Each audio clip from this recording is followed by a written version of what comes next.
y hace muchos años que ya se está dando este fenómeno. Entonces, uno puede gustarles o no el peronismo, pueden creerlo o no, lo que no pueden decir que una cosa es lo que no es. Y ahí es donde está el problema. Aún habiendo sido presidente de la nación, eh, no pueden, no pueden porque simplemente no es verdad.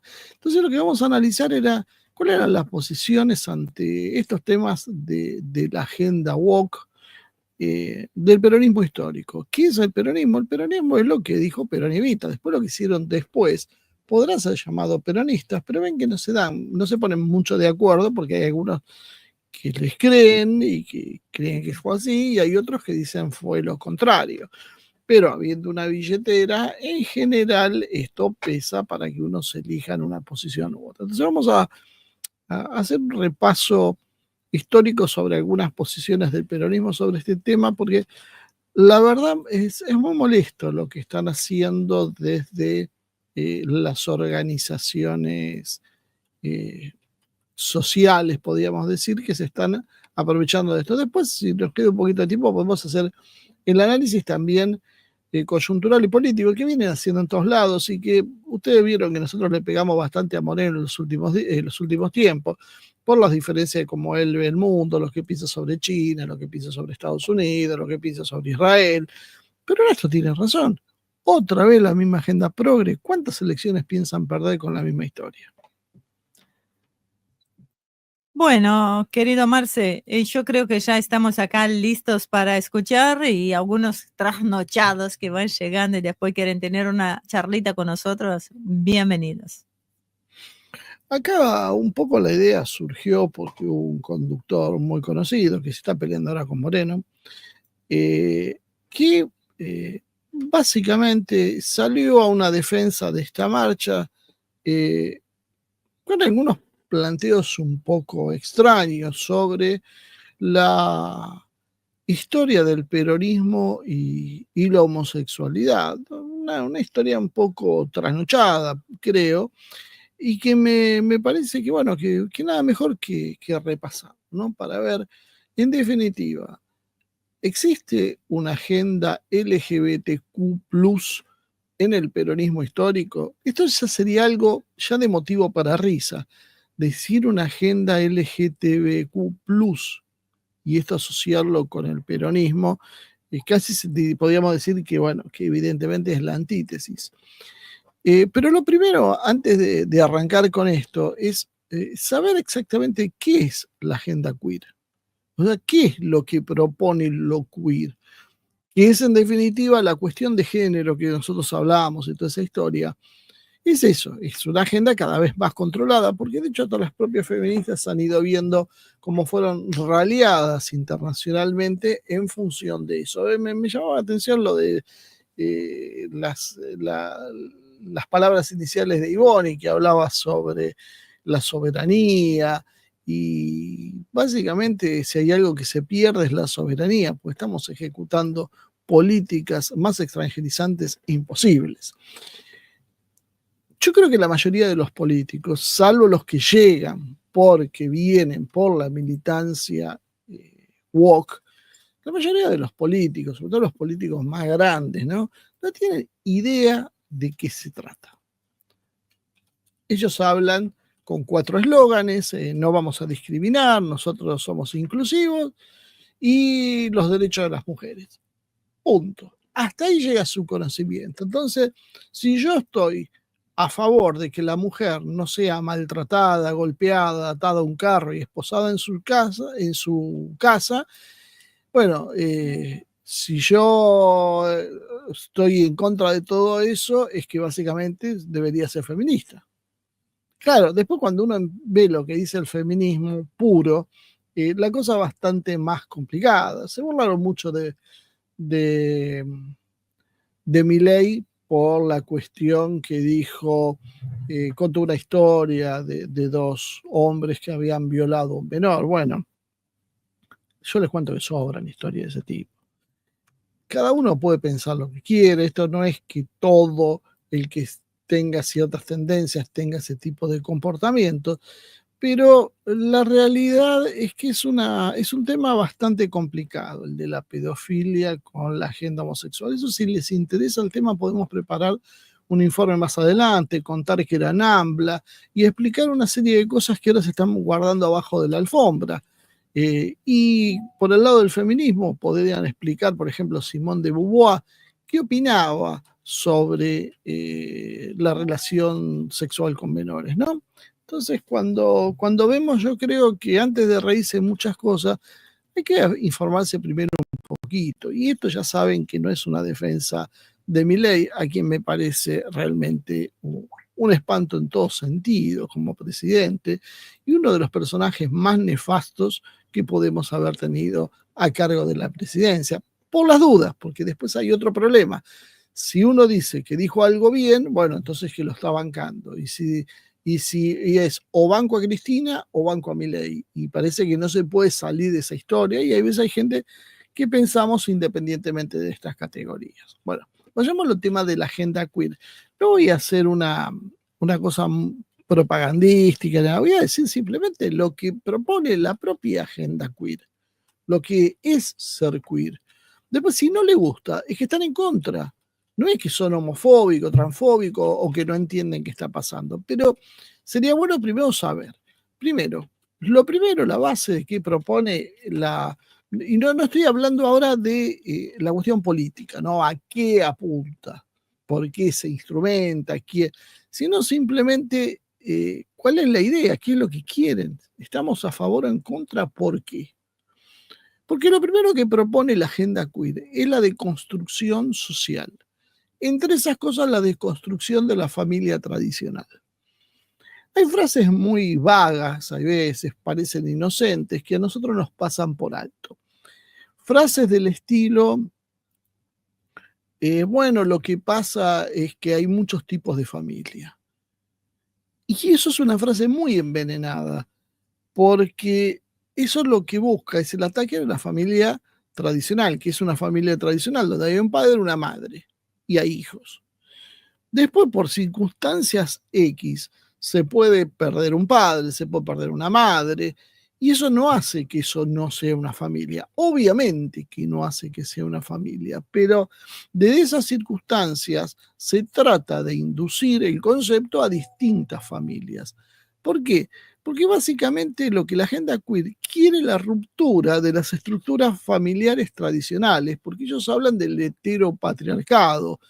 Reivindican entonces familias que son homoparentales, es decir, que tienen los padres iguales, no de homosexual, sino de igual, la no binariedad, es decir, o homoparentales que tienen un solo padre, la no binariedad que se puede referir a que no son ni hombres ni mujeres, que pueden ser X, y a que no necesariamente tienen que ser dos hombres o dos mujeres. Y si esto no quedó lo suficientemente claro y amplio, a cualquier tipo de relación que haya. Muchas veces se burlaban cuando decían que si dos hombres podían adoptar y podían casarse, porque yo no me puedo casar con dos mujeres.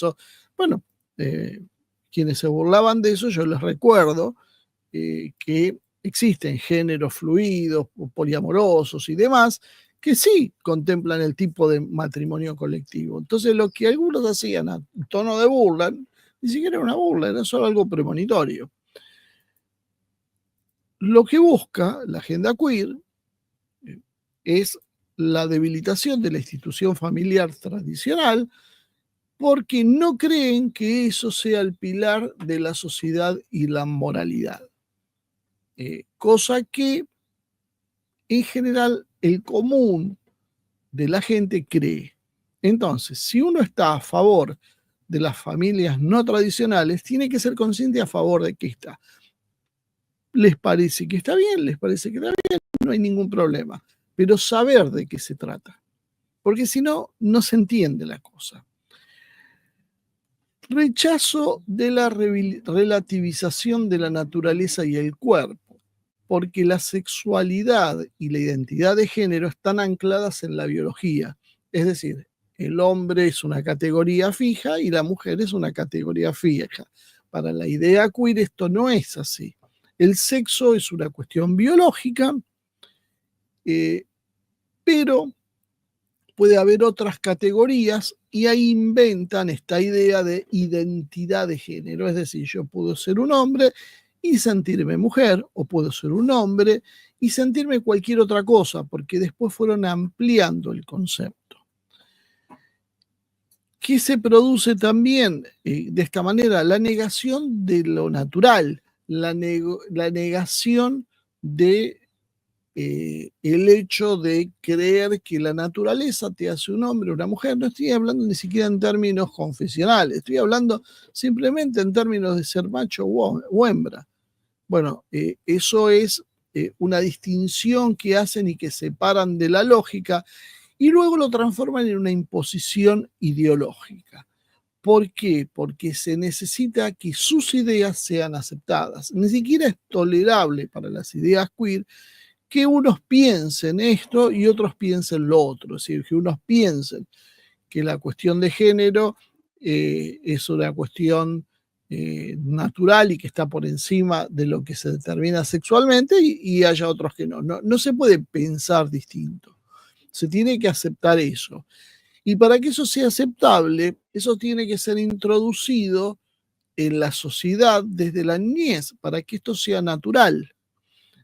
Por lo tanto, hay que generar en las escuelas contenidos de diversidad sexual e identidad de género.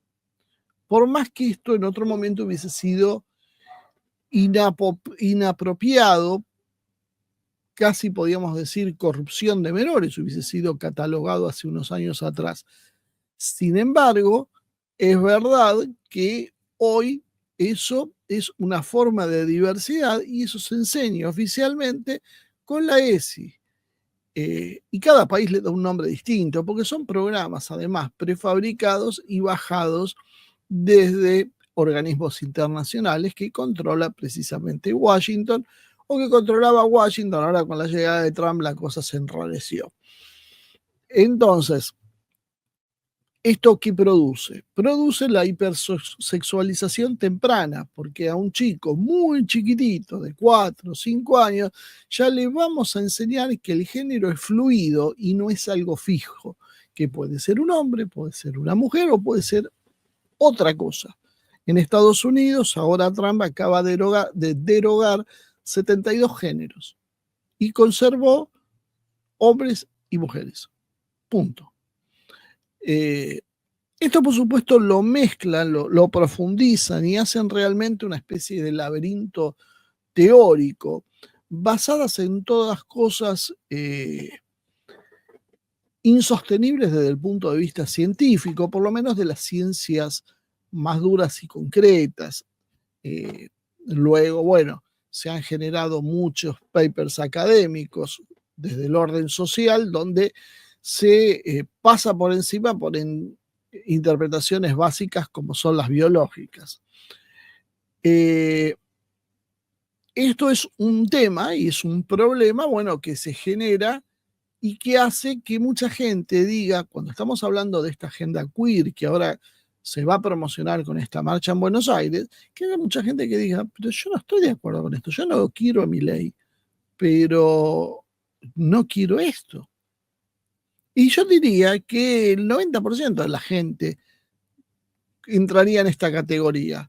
Yo no quiero a Milei, o algunos dirán quiero a Milei, pero yo no quiero esto. Lo que el común denominador es que no quiero esto, lo cual hace absolutamente incomprensible. Bueno, aquí está la evaluación política que había dicho que no iba a hacer, pero ya me está saliendo. Es absolutamente incomprensible que esto se considere la punta de lanza de la oposición contra Milei. O sea, esto es básicamente clavarse un puñal y hacerse un seppuku. Otra cosa que tiene que ver con esta aceptación que reclama la agenda queer es la destrucción del lenguaje tradicional, porque se deconstruye y se construye un lenguaje inclusivo, que es un lenguaje artificioso, impuesto desde las alturas, porque es algo que se impone desde las universidades, que el común de la gente no habla y que después de años sigue sin hablar, y que además tiene que ver con una forma de acción coercitiva, porque se obliga en determinados estamentos públicos, en universidades, y más, me han contado muchísima gente que se me ha acercado y me ha dicho, me rechazaban trabajos en la facultad porque tenía que redactarlos en inclusivo. Si no, no me lo aceptaban los profesoras o profesores.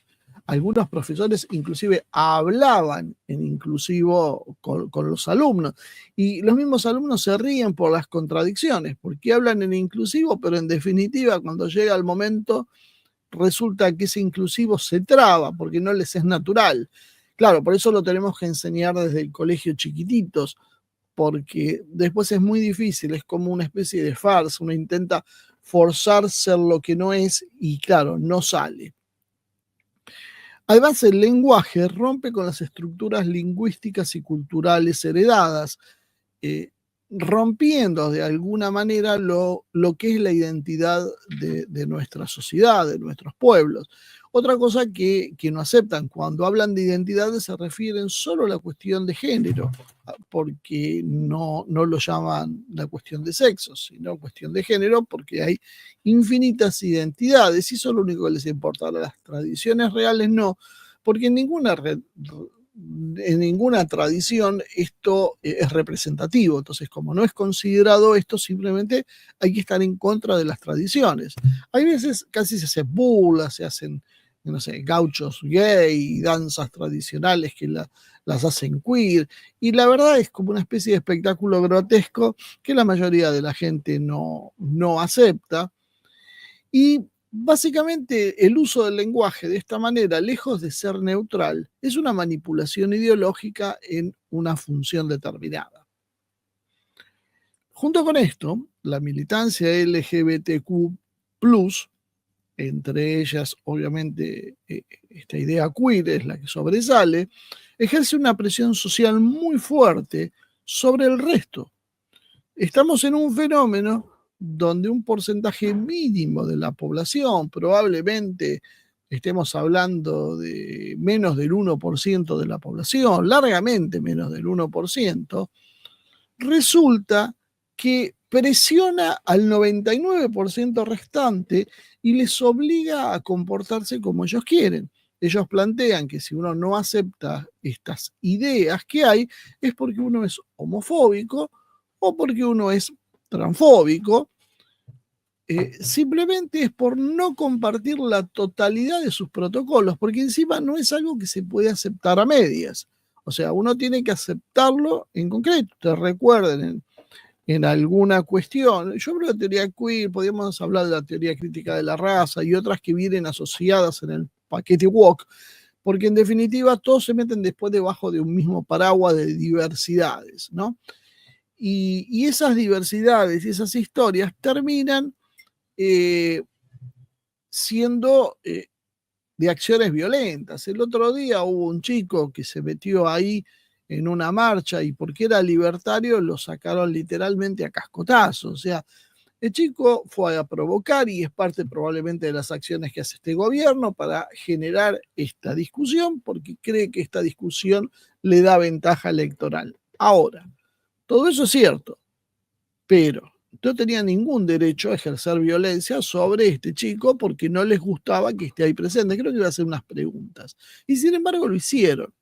Por eso yo hablo de la presión que ejercen sobre el resto de la sociedad, descalificando a cualquiera que pueda cuestionarles algo.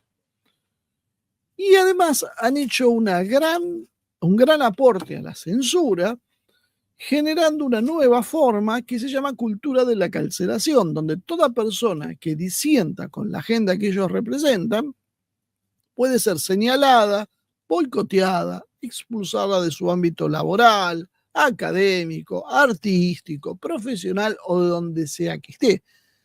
Y esto es aplaudido con frases como intolerancia con el intolerante u otras lindezas por el estilo, que las podíamos rastrear sin ningún problema en los movimientos fascistas del siglo XX, los fascistas de verdad, los nazis.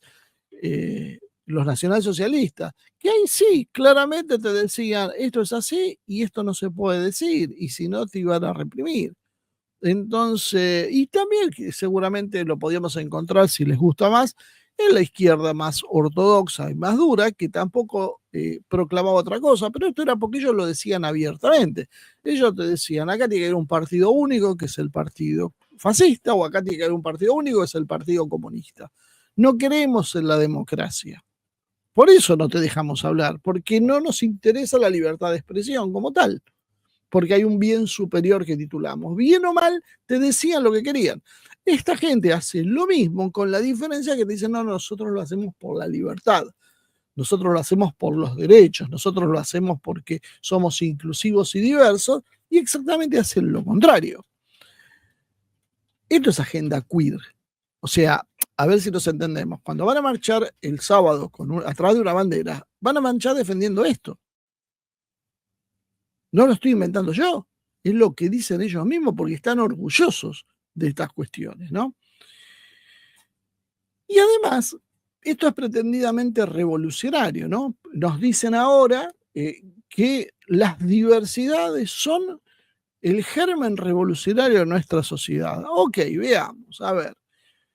¿Cuál es la historia del consumismo en la segunda década del siglo XX? Tiene muchas facetas, entre esas una que se llama consumismo gay o queer. También se lo ha conocido primero como pink capitalism o luego más adelante rainbow capitalism, o sea, capitalismo rosa o capitalismo del arco iris para integrar, para no ser tan discriminador y incorporar a todo el mundo. Grandes marcas, todas las grandes marcas en algún momento de Occidente, o casi todas, toda la industria del entretenimiento, agentes de marketing, todo identificando a los grupos LGBT como grupos de cierto poder adquisitivo, ¿no? Es muy curioso porque esto, que calificaba a la comunidad homosexual urbana como de doble sueldo, sin hijos, lo cual les generaba un poder de compra muy alto y los hacía muy demandados, de forma tal que se hacían hoteles gays, se hacían cruceros gays, se hacían un montón de cosas destinadas a un público de alto poder adquisitivo. Esto sería, si yo no entiendo mal, la vanguardia revolucionaria. Claro, por supuesto, esto era tan evidente que el estilo de vida gay produce una asociación inexorable con el consumismo, porque gente que en general está muy afecta a la marca, a la estética, al aspecto físico y demás, era un mercado natural. Claro, eso después algunos lo vieron y dijeron, che, esto es mala prensa porque estamos diciendo que somos revolucionarios. Y como resulta que los hoteles 5 estrellas son todos abiertamente gay friendly. Recuerden que Macri fue el que cuando subió como jefe de gobierno lo primero que hizo poner como gay friendly a la ciudad de Buenos Aires, ¿no? Y Macri, que yo sea, no era ningún revolucionario comunista. Yo creo que era un empresario, bueno, que ya sabemos lo que es. Entonces, ¿por qué lo hacían? Porque era un negocio. Entonces dijeron, bueno, esto no funciona, entonces trataron de bajarle los decibales. No, acá también hay pobres, por supuesto que hay pobres, en todos lados hay pobres. El problema es la proporción. Mejor no hablemos, cambiemos de tema. Y nos han cambiado de tema.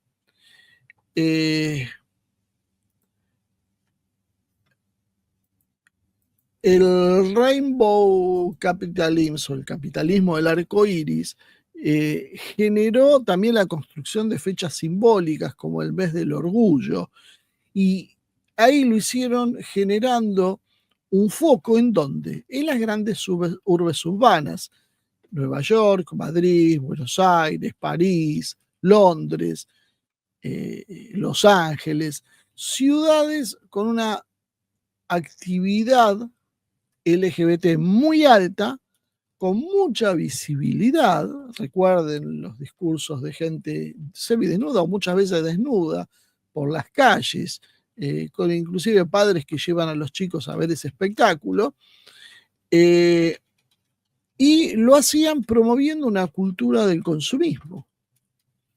Tanto es así que la marca rosa, como le llamaban en una época, perdón por ser incorrecto políticamente, pero así le llamaban en una época. Entonces, estamos tratando de traer recuerdos del pasado, ¿no? Porque a veces se han olvidado y se han reescrito.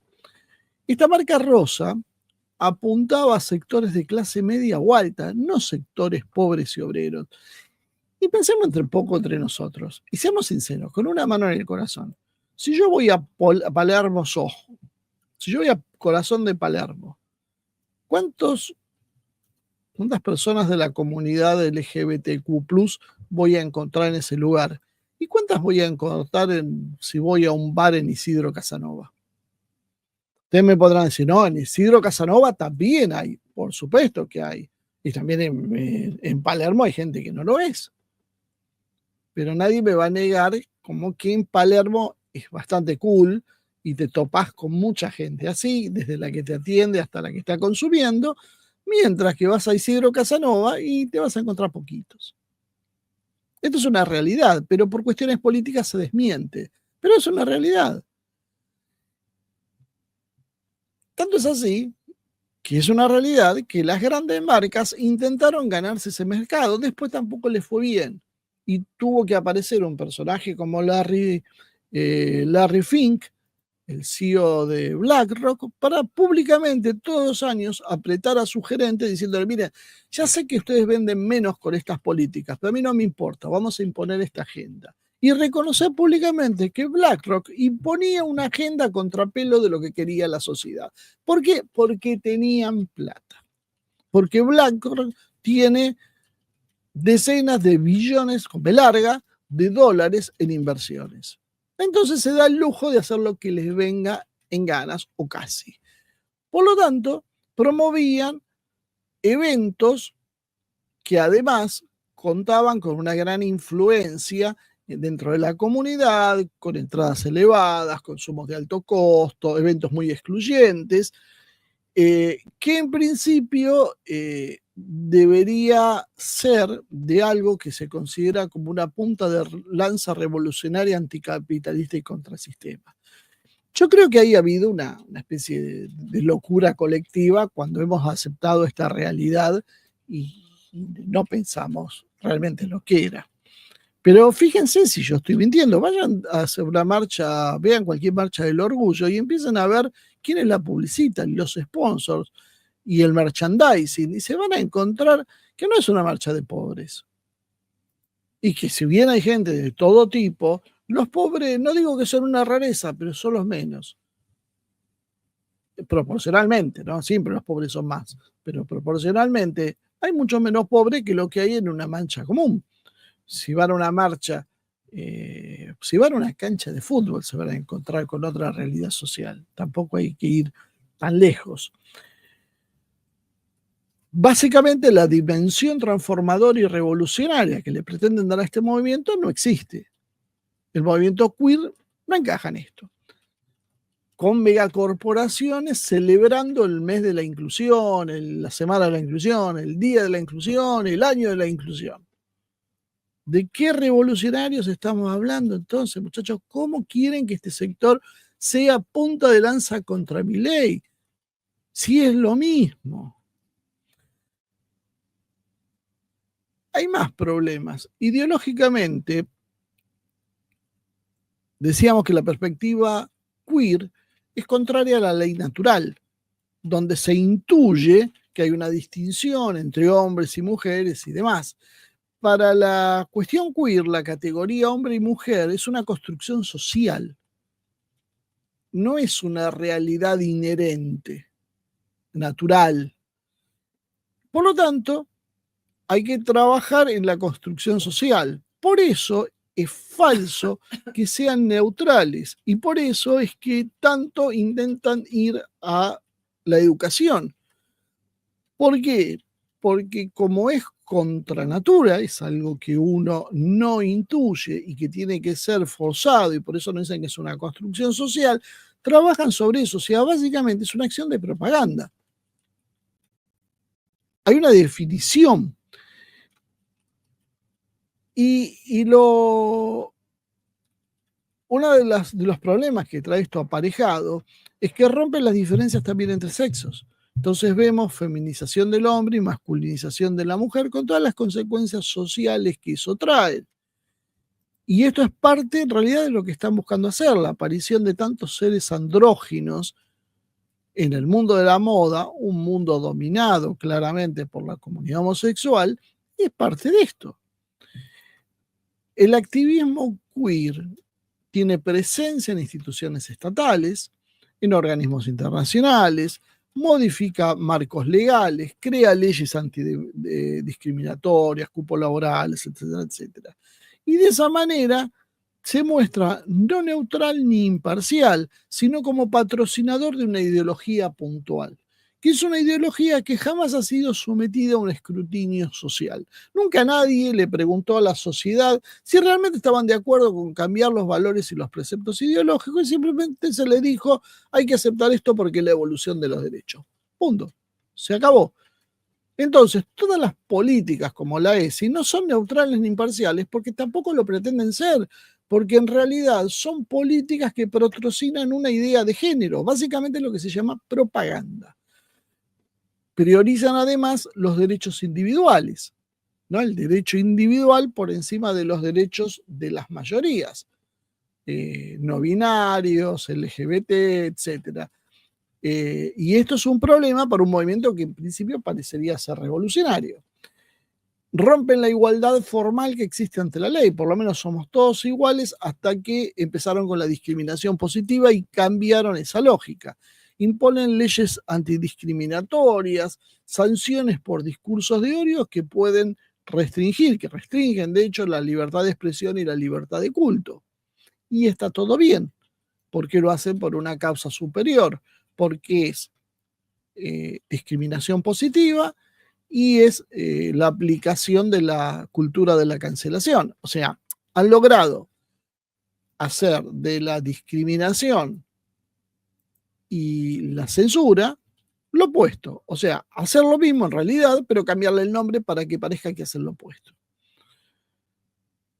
Y esto además tiene consecuencias sociales, que eso es lo que parece que algunos comunicadores que hoy andan promoviendo este tipo de cosas no entienden o no quieren entender. Porque en definitiva, la sociedad no se resume en lo que cada uno haga lo que quiera con cualquier parte de su cuerpo, sino la sociedad tiene objetivos, tiene metas, tiene estructuras, tiene formas de organizarse que tienen que ser contempladas y contemplado también las consecuencias que eso trae. Cambiar esa simplificación lo que termina generando es algo mucho más complejo que lo que estamos viendo. Entre las cosas complejas que hace esta ideología es reescribir la historia para que se adapten a los valores que pretende inculcar. Entonces, se nota primero que es una agenda que es absolutamente extraña a los movimientos políticos populares en la Argentina. Ni el peronismo ni el irigoyenismo comulgaban con este tipo de valores. Y no me digan que es otra época, porque en esas épocas ya había feminismo y ya había muchas de estas ideas dando vuelta. O sea, sí estaban. Y había feministas reconocidas que eran rechazadas por los movimientos populares. El peronismo, que es el que hoy nos vamos a centrar, dado que el irigoyenismo fue absorbido por el peronismo y la Unión Cívica Radical terminó por dilapidar lo que quedaba de ese movimiento histórico, destrozándolo, el peronismo impuso reformas sociales, mejoras de derechos laborales, derechos sociales, los puso en la Constitución, inclusive el voto femenino, etcétera, etcétera. Pero no existió ninguno, ni un solo decreto o ley específica que tuviera algo que ver con los derechos de las personas LGBTQ+. Por más que lo estiren, los traten de reinterpretar, no hay uno solo. Nunca. Es más, si tenemos una mirada un poco más profunda, en esa época, en la esfera policial, había prácticas que hoy serían inaceptables y consideradas de represión, que consideraban la inmoralidad pública como un factor a punir, y entre esas acciones de inmoralidad pública estaban homosexuales, travestis y lo que serían hoy transexuales, de acuerdo obviamente a los parámetros de la época, ¿no? En la época de Perón, el feminismo se limitaba a los sectores ilustrados, sectores intelectuales con influencias del socialismo europeo, podríamos decir parte de familias patricias, de esas familias aristocráticas y elegantes que había en la Argentina, pero no en lo popular. Y el peronismo representaba lo popular. Y precisamente el choque era contra la gente ilustrada que aceptaba mucho más estas ideas, porque vuelvo a decir, había límites, pero estas ideas ya existían. Si uno habla y ve a algunas mujeres que han sido conocidas y que tal vez más adelante Cristina puso públicamente y que les nombraron calles y pusieron en billetes y demás, la mayoría no tienen nada que ver con el peronismo. Ese es uno de los grandes problemas que tienen. No encontraron una sola figura que venía del peronismo histórico que haya apoyado estas ideas. Y vuelvo a decir, yo no estoy hablando que esté bien o mal el peronismo. Usted puede decir, el peronismo se equivocó y no debería haber actuado como actor. Me parece maravilloso, pero lo que yo estoy tratando de probar es que el peronismo no es eso. Punto. El peronismo construyó un vínculo con las mujeres, sí, pero a través de la rama femenina del Partido Peronista. Ahora, el Partido Peronista femenino no era un movimiento femenino, tenía una sola, feminista, perdón, tenía una sola idea que era ser un apoyo de la política de Perón, una fuerza de base y no desarrollar ningún tipo de agenda emancipadora para las mujeres.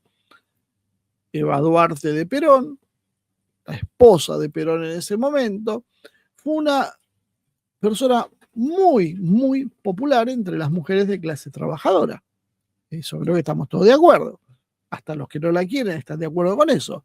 Pero hay una particularidad, jamás fue feminista.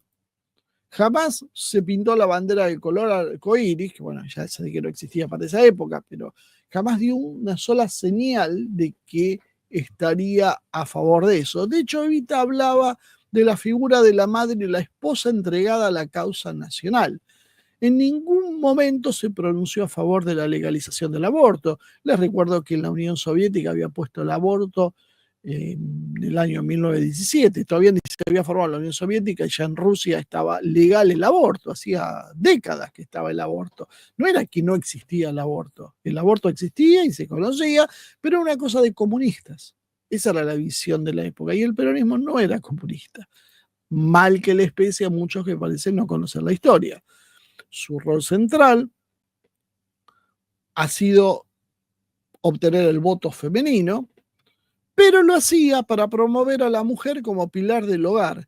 Y el peronismo se alineaba con los valores tradicionales y con la influencia de la Iglesia Católica, la doctrina social de la Iglesia de ese entonces, no la Iglesia Católica de hoy. El derecho del voto a las mujeres, otorgado en 1947 con la ley 13010, no fue acompañado por ningún programa de reformas que cuestionara la moral sexual imperante. No había divisiones de género, no había roles de género, no había lucha por el aborto, contra la penalización del aborto. En realidad, fue más bien una cuestión política, fue algo para conseguirle apoyo a Perón en la disputa política que tenía con sus enemigos políticos. Y ahí terminó la historia. No había ninguna pretensión de generar ningún movimiento feminista y de hecho se lo combatía. La prohibición del aborto, que estaba desde principios del siglo XX tipificado como un delito en el Código Penal, siguió inalterable. Ni Perón ni Evita movieron un dedo en el sentido del aborto. De hecho, en los años 40 o 50 prácticamente nadie apoyaba el aborto. Nadie. Hoy sigue siendo minoritario. De hecho, lo apoyan los grupos minoritarios. La discusión sobre la autonomía reproductiva de las mujeres quedó totalmente al margen del discurso. Ni el Partido Peronista Femenino ni las organizaciones afines jamás hablaron de este tema. nunca cuestionaron nada porque simplemente no era aceptable con la retórica oficial de exaltar la maternidad. Eva Perón construía una imagen de una mujer protectora del hogar y los niños, pese a que ella no podía tener hijos. Su fundación, la Fundación Eva Perón, se dedicaba a la beneficencia de asistencia social hacia mujeres y niños pobres. Cualquier insinuación de legalizar el aborto hubiese sido considerado simplemente una traición a la visión de una madre abnegada. Era indispensable esta figura para el pueblo peronista. Tal vez no me crean. Bueno, veamos algunas cosas que dejó escrito ella misma, ¿no? En La razón de mi vida, 1951, dijo: yo he dicho muchas veces que no fui ni soy feminista, pero no podría negarse que mis preocupaciones me llevaron muchas veces a la órbita de los problemas del feminismo. ¿Por qué dijo eso? Porque pensaba que la iban a emparentar con, por ejemplo, las socialistas feministas. Pero ella aclaró que nunca fue feminista. Y después dijo, porque yo no creo en el feminismo, creo en la mujer, y por eso creo en la mujer del pueblo antes que nadie. Y, por si no queda claro, volvió a hablar del tema diciendo: la mujer y el hombre no somos adversarios. No me siento feminista porque considero al hombre mi compañero y no un adversario. Claramente no es feminismo, claramente ya en esa época estaba el discurso feminista de esta manera, que era un discurso que venía del extranjero y que Eva Perón no aceptaba como parte del peronismo, y no lo aceptaba ella, y no lo aceptaba el peronismo en su conjunto. Eva Perón recalcaba la visión de la complementariedad entre el hombre y la mujer, algo opuesto a la lucha de sexos que plantea el feminismo. La mujer peronista no hace política contra el hombre ni contra nadie, lo hace a favor de la justicia y de la independencia económica y política de la nación. Esto lo dijo Eva Perón en el año 1949. Se los repito, la mujer peronista no hace política contra el hombre ni contra nadie, la hace a favor de la justicia y la independencia económica.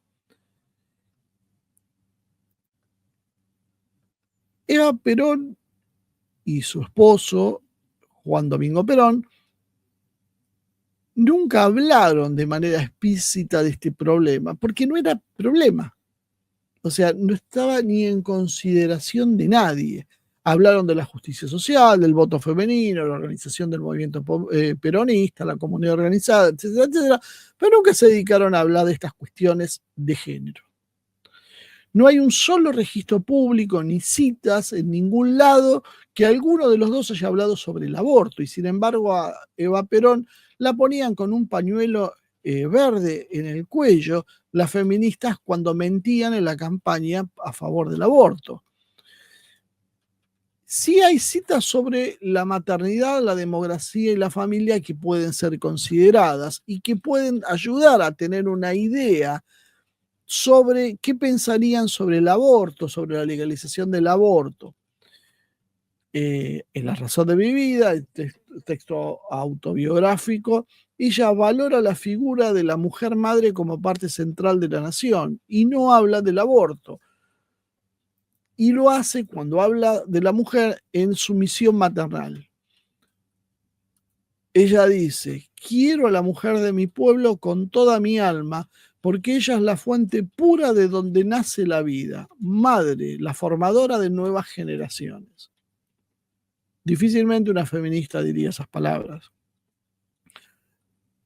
En sus discursos públicos siempre se centraba alrededor de la idea de la mujer como el alma del hogar y columna de la familia, un tono obviamente pro maternidad y que además no cuestionaba el papel de la mujer en la casa. La mujer si trabajaba afuera era por necesidad, no para realizarse. Y Eva Perón coincidía con esta posición. La mujer argentina, madre y compañera, se levanta junto al hombre para forjar una patria más grande. Con la maternidad, ella sirve a la nación en lo más sagrado, que es el futuro de nuestro pueblo. También palabras que ha proferido, que ha escrito Eva Perón. ¿Y qué pensaba Perón de todo esto? Bueno, Perón hacía política. O sea, no le pidamos a Perón que hable de estas cuestiones, porque Perón, la verdad, estaba en otra. Estaba construyendo un país que quería ser una potencia, industrializarlo, etcétera, etcétera. Podemos encontrar algunas citas sobre la familia y sobre todo también sobre la cuestión de la demografía. En el segundo plan quinquenal, que impulsó bajo su presidencia, se incluían lineamientos, esto me hace acordar a Alberto Fernández, que fue el presidente peronista, que no creía en los planes. Bueno, si no creía en los planes no era peronista, era muy fácil, porque Perón gobernaba con planes. Se incluían lineamientos sobre la población y la familia. No se mencionó una vez más el aborto y hay metas de fomento de la natalidad. En el plan quinquenal de 1952, el gobierno se escribía, el gobierno fomentará el incremento de la población, pues una nación fuerte requiere un pueblo numeroso y sano con una elevada formación moral. Difícilmente veamos a alguien que quiere promover la vida en soledad, la división entre la mujer y el hombre, o que las mujeres no tengan hijos para no ser una incubadora, o el aborto. Ninguna de esas ideas están reflejadas en las palabras ni de Perón ni de Evita. Y digo Perón y Evita porque si hablamos de peronismo, qué mejor que referirnos a Perón y Evita. Porque después sí, cualquiera puede decir cualquier cosa en nombre de cualquier cosa. Básicamente es imposible que Perón apoyara o discutiera la legalización del aborto, dado que él tenía la idea de un pueblo poderoso. Acuérdense que el año 2000 los tenía que encontrar con 50 millones de personas. En el discurso de Perón, cuando inaugura el Congreso de Filosofía en 1949, que se publica en la Comunidad Organizada, Perón decía, la familia es la célula primaria de la comunidad. Todo está encaminado a protegerla, pues en ella se forman los hombres y las mujeres que servirán a la patria. Bueno, no habla de familias diversas, no habla de hogares homoparentales. Es clarísimo, es clarísimo. O sea, si quieren lo aceptan, si no lo aceptan. Pero lo molesto es que inventen. Evita repetía cada oportunidad que tenía que no era feminista, sino defensora de las mujeres del pueblo. Nunca cuestionó esa legalidad del aborto y reforzó, como decíamos antes, la idea de destino-nación. No hay ni una sola cita de ella que apoye el aborto. Perón fue derrocado en 1955, el movimiento feminista tendió a bajar de importancia, a ir desapareciendo y regresó en el año 1973, ya grande, ya muerta Eva Perón y casado con María Estela Martínez, conocida como Isabel. Isabel Perón tampoco implementó ni Perón ninguna agenda feminista, ni se planteó la despenalización del aborto. Y ya estamos hablando de los años 70, donde, bueno, evidentemente había pasado el Mayo francés y mucha agua bajo el puente. Al contrario, al gobierno se lo veía cada vez más autoritario con el paso del tiempo, endureciendo sus posiciones y reprimiendo las disidencias sexuales. Isabel fue siempre una política tradicionalista, no mostró ningún interés en empujar las causas de emancipación feminista y muchos grupos asociados a la figura de la represión durante el gobierno de Perón contra la militancia de izquierda también incluían en su menú aquellos que cuestionaran el orden moral. El tema del aborto nunca figuró en la agenda legislativa y el peronismo tenía amplia mayoría y podía haber aprobado lo que se le daba la gana. Y en el país se mantuvo la prohibición punitiva del aborto.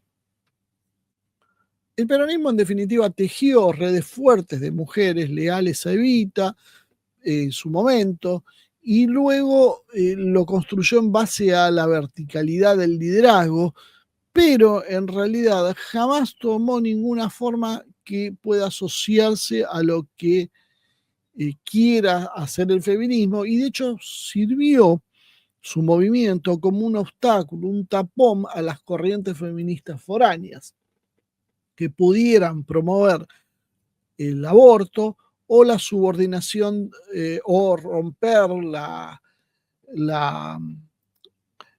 la constitución de la mujer como pilar del hogar. Había mujeres que se reconocían feministas y peronistas, pero eran casos marginales y que no tenían ninguna exposición pública ni podían ganar espacios dentro del movimiento peronista, mientras Perón y Eva Perón estaban, e inclusive durante el último gobierno de Perón tampoco hubo nada de esto en ese sentido. Nunca hubo un debate sobre violencia de género o autonomía sexual. El discurso del peronismo siempre se centró en el papel de la mujer como compañera del hombre trabajador. Y esto creo que nadie lo puede discutir. Nunca puso en tela de juicio lo que hoy el feminismo consideraría una estructura patriarcal de la sociedad. La violencia machista, la maternidad obligatoria, el reparto equitativo de tareas de cuidado, el techo de cristal, en ningún momento existieron en los discursos ni de Perón, ni de Eva Perón, ni luego de Isabel. Nunca. Cero. Es más, de hecho hubo un Frente de Liberación Homosexual en el año 1971 que intentó tener un papel dentro del movimiento peronista, y la cosa nunca prosperó, nunca Perón le dio ningún tipo de espacio. ¿Cuándo apareció el primer gesto? Y el primer gesto lo podíamos encontrar tal vez en la época de Menem. Fíjese la cantidad de años, pasaron 50 años. Recién ahí aparece un primer gesto, pero tampoco hubo nada que sea significativo. ¿Qué hizo? Permitió que aparezca un poco signo de los tiempos la comunidad homosexual argentina, y no mucho más. Ninguna reforma de las que propuso tuvo eco en el gobierno de Menem. Durante el gobierno, los varios gobiernos que hubo en el 2001 y el gobierno de Alberto Rodríguez Salo, las horas que estuvo Camaño y el propio Eduardo Duhalde, todos que se supone que eran peronistas, nunca se preocuparon por el tema LGBT, no hubo absolutamente nada. ¿Dónde aparece la primera referencia? En el gobierno de Néstor Kirchner, que es donde se empieza a darle espacio a los derechos humanos y colectivos LGBT, que empiezan a involucrarse en la cuestión de los organismos de derechos humanos. En otras épocas hubiésemos hablado de una infiltración, pero bueno. El primer hecho concreto a favor de estas ideas se da recién en el año 2010. El peronismo empieza en 1945 oficialmente, aunque Perón ya en el año 43 había accedido a la Secretaría del Trabajo. La ley de matrimonio igualitaria es del año 2010 y fue la primera ley de este tipo en América Latina. O sea, el peronismo había dejado de ser, ya con Menem había dejado de ser peronismo. El peronismo de Menem era básicamente, guste o no guste, un protogobierno del de Milei o el de Macri, de esos gobiernos liberales. Bueno, la idea de si Perón construyó buena parte del Estado, las empresas del Estado, y generó todo el ecosistema del Estado y los derechos de los trabajadores, bueno, Menem hizo exactamente lo contrario. Menem desmanteló lo que hizo el peronismo. Las razones, bueno, si quieren otro día las hablamos, pero Menem es indiscutible que desmanteló eso y privatizó todo.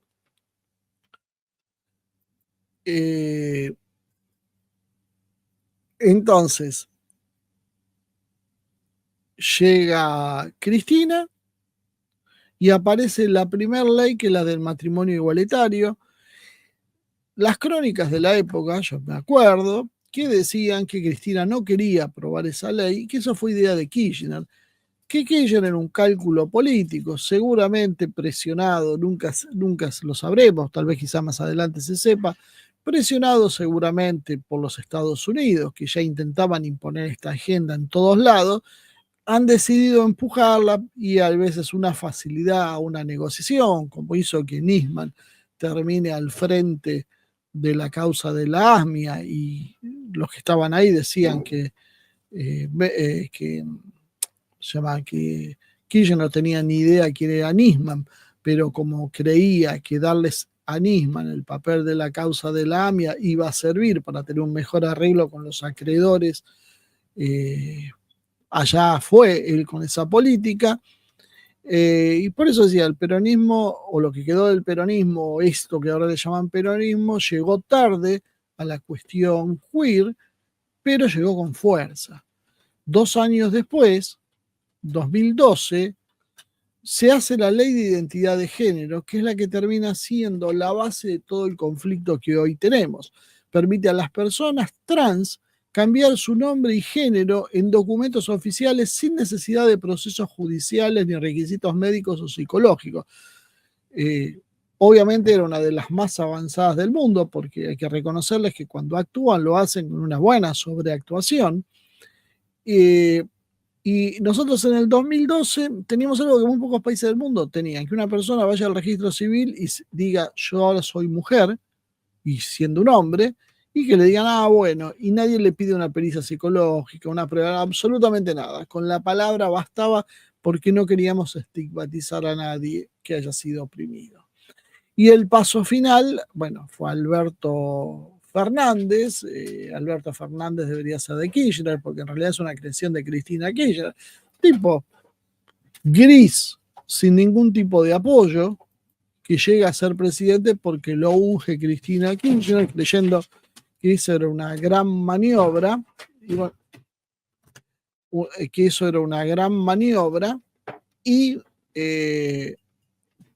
sacó algunas leyes interesantes, como la ley de acceso al empleo formal para personas travestis, transexuales y de género, llamada Diana Zacayán, Lojana Berkins, que garantiza un cupo laboral travesti trans en el sector público nacional. Esto es una de las cosas que quiere desmantelar Milei, y que suena medio como fuerte, ¿no? Pero bueno, parecería bastante lógico. Estaba la ley Micaela, que esa me la comí.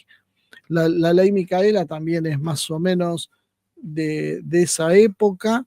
Y la ley Micaela era lo que instaló. Un segundo, Dalina.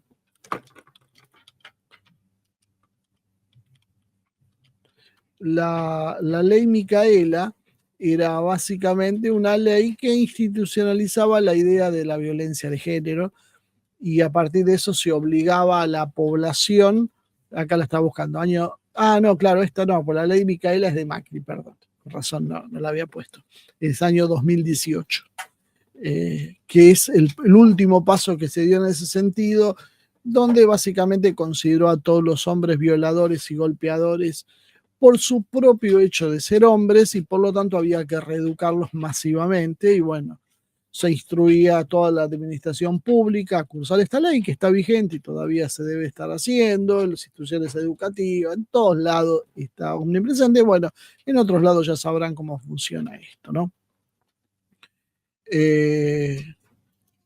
O sea que pasamos en menos de una década de no tener el matrimonio, tener un matrimonio común y silvestre, a casi sin escalas, matrimonio del mismo sexo, luego ley de identidad de género, luego ley de cupo para travestis, transexuales y transgénero, y finalmente tenemos también la cuestión de la ley Micaela, que es la que ha significado, bueno, esta historia que dice, yo no tengo los números, pero dicen que hay 10.000 personas que han sido detenidas por esta ley, y creo que cerca de 100.000 chicos que han perdido los padres la posibilidad de verlos en función de esta ley. Hay gente que se ocupa de este tema que lo maneja más al tanto que yo. El estrago, eso es cierto, eso es indudable, ¿no? En definitiva, ¿qué concluimos con esto? El peronismo original jamás tuvo ninguna legislación ni política de reconocimiento a las diversidades sexuales y muy por el contrario se mantenía o profundizaba la que hoy consideramos represión sobre los derechos de esta gente. El peronismo en democracia, con Menem y Duhalde, básicamente no movió un dedo de esto, hizo muy poco, y recién con el kirchnerismo aparecen los hitos que cambian la posición general del país y lo culmina con Alberto Fernández, con la ley travesti trans y la ley del DNI no binario. Un paso más para que nadie se confunde, no crea que esto simplemente era feminismo o una cuestión de género, sino el DNI no binario quiere decir que uno puede ser hombre, mujer o ser otra cosa. ¿Qué cosa? Lo que cada uno perciba, lo que acaba de bajar Trump en Estados Unidos. Entonces me ocurrió contarlo para ver qué era el peronismo y cuál es la relación. Y si realmente el peronismo fue, como decía un comunicador, que es el que me llamó a hablar esto, siempre fue, él usa otras palabras porque le gusta, no sé, no voy a hacer juicio de valor, pero le gusta usar palabras, a mi juicio, a veces inapropiadas cuando uno habla públicamente, y como forma de afianzar que el peronismo y la cuestión gay habían ido de la mano históricamente, porque el peronismo reivindicaba el derecho de las minorías, lo cual es un contrasentido en el propio peronismo, porque el peronismo nunca fue por ese camino, cita a Francisco Paco Jamandreu, como les guste decirlo, fue un diseñador de modas que trabajaba para Eva Perón, era el que confeccionaba sus vestidos, algunos eran importados, otros los hacía él, los arreglaba, y según Paquito Jamandreu, su orientación sexual era conocida por Eva Perón y que ella lo trataba bien, lo respaldaba y valoraba su talento. Eso puede ser, nadie tiene constancia, de hecho, él tenía buena relación, no creo que haya sido una figura política como lo presentó este conductor, diciendo que era básicamente el único que estaba presente en las charlas entre Perón y Eva Perón y que eso mostraba la confianza y la actitud. Y la realidad es que eso no demostraba nada más que no lo tomaban en cuenta. O sea, que era un tipo simpático que cosía bien y que tenía buena idea para la moda y que Evita, que no tenía muchas migas con la aristocracia local, prefería a alguien que entienda de modas, pero que le sea fiel y que, por ejemplo, no le haga pasar el ridículo con algún vestido. En esa época también se le daba mucha más importancia inclusive que ahora, y ella confiaba en el buen gusto de Jamandreu y de esa manera confiaba en él. Pero ahí terminaba todo, jamás influyó sobre las políticas de Estado, jamás hubo un posicionamiento político a favor de la diversidad sexual a partir de esta amistad, como él considera. No veo tan amigos porque luego de la muerte de Eva Perón y la caída de Perón, don Paquito Jamandreu pasó al olvido. Nunca fue, evidentemente, alguien querido por Perón. El peronismo sí apoyó, podríamos decir, espacios donde hubo militantes que hoy, artistas o profesionales que hoy podían ser considerados LGBT, pero todos vivían su orientación sexual de una forma absolutamente discreta. Simplemente no había nadie que abiertamente se mostrara gay o lesbiana o travesti o drag queen o cualquiera de las cosas que aparecieron después, porque no era tolerado socialmente. A nadie se le hubiese ocurrido simplemente. Perón sí apoyaba el espectáculo, ¿pero por qué? Porque quería hacer una industria cinematográfica, sabía el poder del soft power que tenía Hollywood y quería una industria cinematográfica local, no porque apoyara a las políticas LGBT. Y básicamente, ni Eva Perón jamás dijo nada sobre Paco Yamandreu y su posición de homosexualidad, y en principio Perón tampoco, Perón ni habló del tema. Según una autobiografía de Paco Yamandreu, Perón no obstaculizaba su presencia, pero en ningún lado dice que él era llamado y que no había problema para discutir básicamente políticas de Estado con el presente, ¿no? Eso creo que fue un agregado. Pero lo que Perón ponía como condición es que su característica homosexual no haría un escándalo mediático, no sea pública. O sea, vos sos gay, vos mantenés, imagínense que no era esta la terminología que se usaba en la época, ¿no? Pero vos sos gay, quédate tranquilo, haz tu vida, no te digo nada, pero cuida las formas. Esa era la posición. Eso es todo lo más que se puede apuntar en ese sentido, ¿no? Y en definitiva llegamos entonces a la actualidad. Las evaluaciones de que la comunidad LGBTQ+ es la punta de lanza contra Milei es un error de concepciones políticas que lleva a pensar si esto realmente es a favor o no. Primero, el peronismo jamás tuvo ninguna relación con estos movimientos, ninguna, cero, solo lo tuvo el kirchnerismo. Y esto de alguna manera alimenta a aquellos que piensan que el peronismo es una cosa y el kirchnerismo es algo distinto. Las políticas LGBT y feministas que trazó Cristina Kirchner la llevó a sucesivas derrotas electorales. No ha hecho nada más que perder espacio político y ahora vuelven otra vez a lo mismo, a lanzar un movimiento político y ahora conducido por el movimiento LGBTQ+. O sea, ya ni siquiera es que lo toleran o que lo incorporan o que le dan espacio, ahora es conducido. Entonces nos presentan un escenario donde tenemos un personaje siniestro como Javier Milei enfrentado a el movimiento LGBTQ+. Y nosotros vamos a tener que ir en la próxima elección, cuando es en octubre, no sé cuánto que se va a votar, a elegir entre alguno de estos dos grupos. Bueno, yo imagino una avalancha de votos en blanco y sobre todo de gente que no va a ir a votar, porque la gente tendría que ir, votar y votar en blanco, para decir no los quiero a nadie, que quede más claro el mensaje.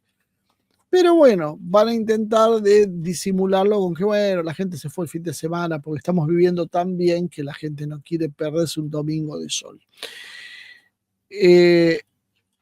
La pregunta que yo me hago para terminar esto es si realmente los políticos que están apoyando esto hacen una mala lectura simplemente, porque si esta posición era negativa electoralmente en los momentos de auge del feminismo, por allá por el 2017, 2018, 2019, podríamos decir, y ya tenían grandes resistencias, ¿qué pueden imaginar que va a pasar ahora? Obviamente esto va a ser mucho más resistido que antes, y esto va a ser más impopular que antes. Condicionar la oposición política a subordinarse a un movimiento LGBTQ+, en un frente, ¿cómo dicen? Un frente antifascista, me da la sensación que la mejor forma de conseguir que se perpetúe en el poder Javier Milei. Por eso la pregunta la vuelvo a hacer. ¿Es una mala lectura política o simplemente es una complicidad? Porque yo recuerdo también que cuando asumió Alberto Fernández, un eje de la campaña era rechazar la deuda que había tomado en forma ilegítima Mauricio Macri. Y eso jamás se cumplió. Todo lo contrario, en el Congreso se le dieron los votos suficientes para validar esa ley. Y eso es complicidad. Eso no es ignorancia. Esta gente puede tener muchas cosas, pero ignorancia política en estas cosas no. Eso es complicidad. Y ahora lo que están haciendo es lo posible para que Milei vuelva a ganar las elecciones próximas. Y seguramente lo van a lograr.